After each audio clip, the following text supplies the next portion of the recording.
Hello दोस्तों, नमस्कार। मैं doctor Arun Kumar Patel, general laparoscopic laser surgeon and proctologist. आज का जो टॉपिक हम लोग का होगा वो पेरिएनल डिजीज़ के बारे में, मतलब गुदा द्वार के आसपास की बीमारियां जो हम जनरल प्रैक्टिस में देखते हैं।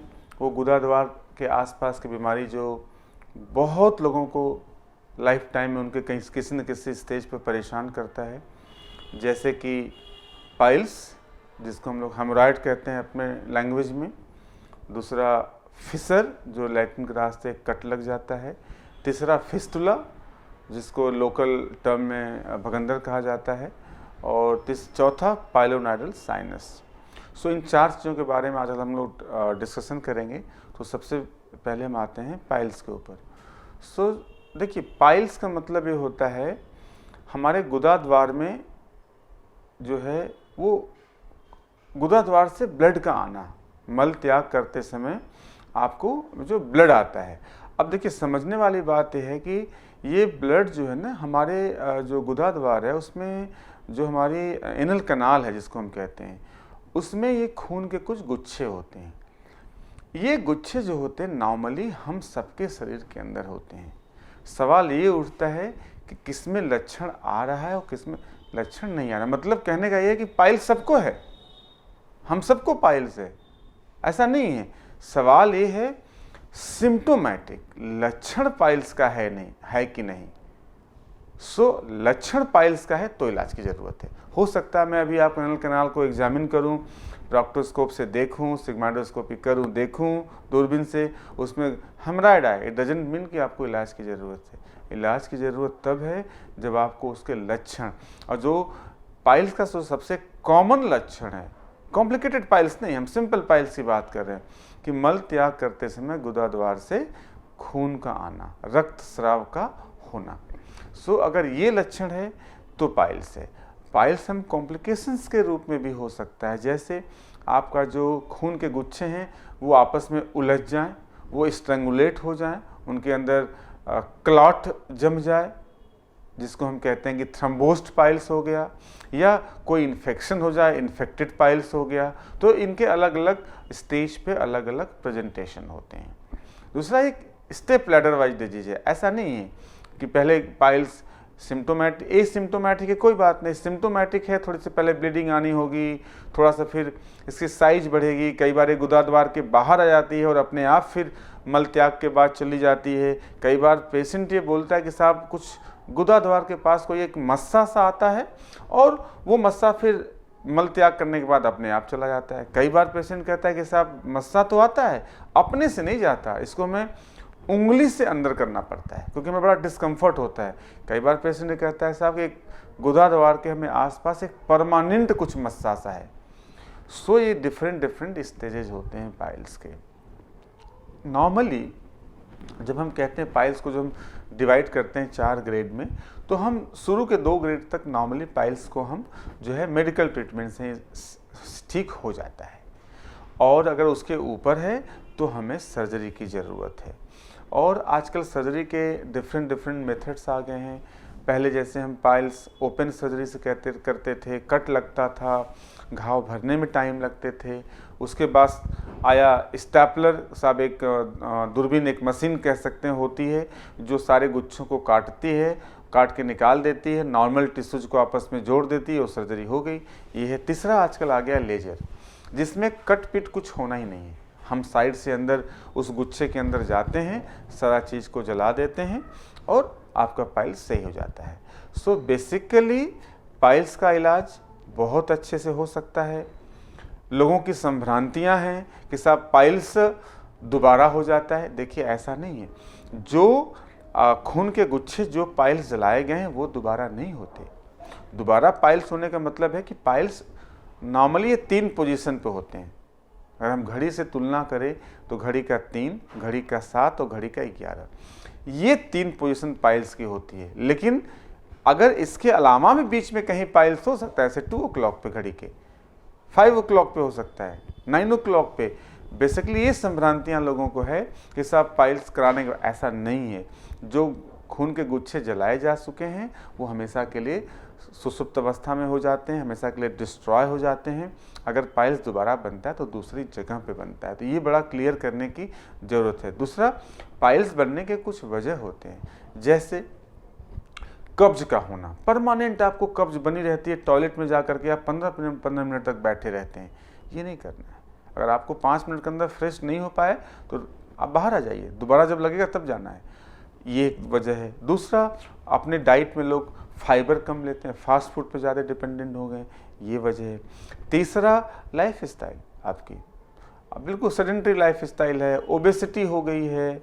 चौथा, कुछ मेडिकल कंडीशन है, जैसे आपको सांस की लंबी बीमारी है, इन सब के मरीजों में प्रोस्टेट की बीमारी है, इन सब के, या आप बहुत एथलीट हैं, बहुत ज़्यादा एक्सरसाइज सीवियर करते हैं, इंट्रा एब्डोमिनल प्रेशर बहुत बढ़ता है, इस केस में आपको पाइल्स होता है। लास्ट कंडीशन, पाइल्स के आजकल कुछ जीन्स आइडेंटिफाई हो गए कि हेरिडिटरी भी होता है, घर में मम्मी पापा को भी था और आपको हो गया। तो कुछ कंपोनेंट हैं जो आजकल हम लोग देख रहे हैं कि इनके जो खून के गुच्छे होते हैं, इनके जो वॉल्स होती हैं, ये कमज़ोर होते हैं, सपोर्टेड नहीं होते, कुछ कनेक्टिव टिश्यू कम होते हैं, तो ऐसे लोगों को कम उम्र में पाइल्स बनने के चांस होते हैं। दूसरा मैं आऊँगा जो गुदा द्वार के पास की बीमारी है, फिस्टुला। फिस्टुला का मतलब सिंपल ये है कि एक आपके गुदा द्वार के आसपास कोई एक छोटा सा छिद्र होगा जिसमें से पस बार बार आता रहता है। अभी थोड़ा सा फूलेगा, दर्द होगा, अपने आप पस बहने लगेगा, फिर आप ठीक हो जाओगे, फिर यही क्रम जो है महीने में 2-3 साइकिल चलती रहती है। तो बेसिकली फिस्टुला का इलाज भी लेजर से पॉसिबल है। आजकल एक बहुत एडवांस टेक्नोलॉजी आई है, weft, video assisted fistula treatment. तो आजकल वेफ्ट से इसका इलाज और भी बेहतर संभव है। तीसरा जो बीमारी है गुदा द्वार के आसपास की, वो है फिसर। फिसर का मतलब होता है कि लैट्रिन के रास्ते एक थोड़ा सा कट लग जाता है, आपको लक्षण के रूप में ब्लड का आना गुदा द्वार के आसपास से मल त्याग के समय, और मल त्याग के बाद असहनीय दर्द होना। इवन यहाँ तक कि कई बार तो मल त्याग करने के बाद पेशेंट आधा घंटा तक, 1 घंटा तक बैठने से डरते हैं, खड़े होना पसंद करते हैं, उनको दिक्कत होती है बैठने में। तो ये सारे लक्षण होते हैं फिसर के। इसका भी देखिए इलाज 80% फिसर का इलाज दवाओं से संभव है। 20% ऐसे लोग होते हैं जिनको सर्जरी की ज़रूरत पड़ती है। वो 20% ऐसे लोग होते हैं जिनको या तो दवाई शुरू से ही काम नहीं करती, या दवाई काम तो करती है, जब तक लेते हैं ठीक होते हैं, दवाई बंद किया फिर से हो गया। ये 2 ग्रुप है जो 20% वो आइडियल कैंडिडेट है फिसर के ऑपरेशन के लिए। फिसर भी हम लेजर से करते हैं। एक छोटा सा 2-3 मिलीमीटर का जैसे एंट्री पॉइंट एक घाव, मतलब घाव होगा और उसका इलाज लेजर से हो जाएगा। आपको सर्जरी के 2 दिन बाद पता भी नहीं चलेगा कि आपकी सर्जरी गुदा द्वार के आसपास कोई सर्जरी हुई है। बेसिकली आजकल लेजर के ये फ़ायदे हैं क्योंकि इससे जो है मॉर्बिडिटी, ऑपरेशन के बाद जो दवाई लंबे समय तक हम खाते रहते हैं, या हमको दर्द होता है, या काम पे जाने में देर होती है, ये लेजर से तीनों फैक्टर कम हो जाते हैं। उन्हीं फैक्टर क्या, थोड़ा कॉस्ट ज़्यादा होता है ओपन सर्जरी के अपेक्षा लेजर की, बस एक लिमिटिंग फैक्टर है। चौथा होता है पाल्मोनल साइनस, जो हमें हमेशा हमारे बटक्स के एरिया में होता है। वह उसका भी लक्षण कुछ फिस्टुला जैसा ही होता है कि आप कुछ पस आता है, बार बार रिश्ता रहता है, ये दवाई बहुत खा लिया, सही नहीं हुआ।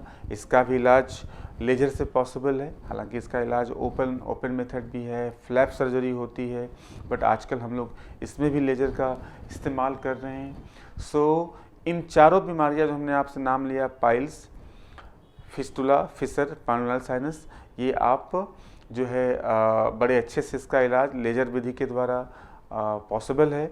आजकल हमने अपने सेंटर पे जो है weft, video assisted fistula treatment भी करना शुरू कर दिया है। तो आप जिन लोगों को इच्छुक हो, इसके बारे में जानकारी चाहिए, वो हमारे सेंटर से पता कर सकते हैं, फ़ोन के माध्यम से, व्हाट्सएप के माध्यम से आपको जानकारी मिल सकती है सारी कि क्या है प्रोसीजर, कैसे होता है। और इसके बारे में जो एक चीज़ मैं कहना चाहूँगा कि जो एक सबसे बड़ी चीज़ है कि वो ये है कि गुदा द्वार के आसपास की बीमारियां लोग बताने से शर्माते हैं, लोग डिस्कस नहीं करते। जो एक नेगेटिव जो चीज़ है इस बीमारी के बारे में, जो हमने अपने क्लिनिकल प्रैक्टिस में जो महसूस किया है, लोग सामने नहीं आते। लोग या तो इधर उधर कहीं छोटे डॉक्टरों के पास चले जाते हैं, सो कॉल्ड क्वैक्स के पास, या कहीं मेडिकल स्टोर से दवाई खा लिया, या कहीं ऐड देखा कोई आयुर्वेदिक कैप्सूल होती वो खा लिया। होता क्या है, बीमारी तो ठीक नहीं होती बट बीमारी की स्टेज बढ़ती जाती है। वो उनको एक झूठा आश्वासन कहीं ना कहीं से मिलता रहता है, अरे नहीं अभी 2 महीना लगेगा, 1 महीना लगेगा, ठीक हो जाएगा। अल्टीमेटली डिजीज की स्टेज बढ़ती जाती है। फिस्टुला पता चला कि नीचे लोअर लेवल का था वो हायर लेवल में कन्वर्ट हो गया। पाइल्स जो है सिंपल पाइल्स थी वो कॉम्प्लिकेटेड में कन्वर्ट हो गई।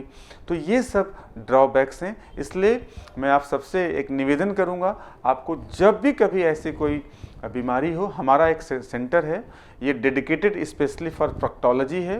इस पे ये सारी चीज़ें मेरे देख रेख और निगरानी में होती है। मैं खुद ही ऑपरेट करता हूँ, हमारे पास लेजर और वेफ्ट की दोनों फैसिलिटी अवेलेबल है।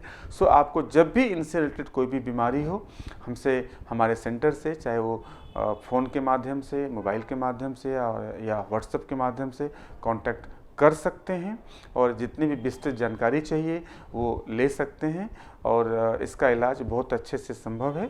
सो आज के लिए दोस्तों बस इतना ही। नेक्स्ट वीडियो में फिर किसी और टॉपिक के साथ मिलेंगे। धन्यवाद, थैंक यू।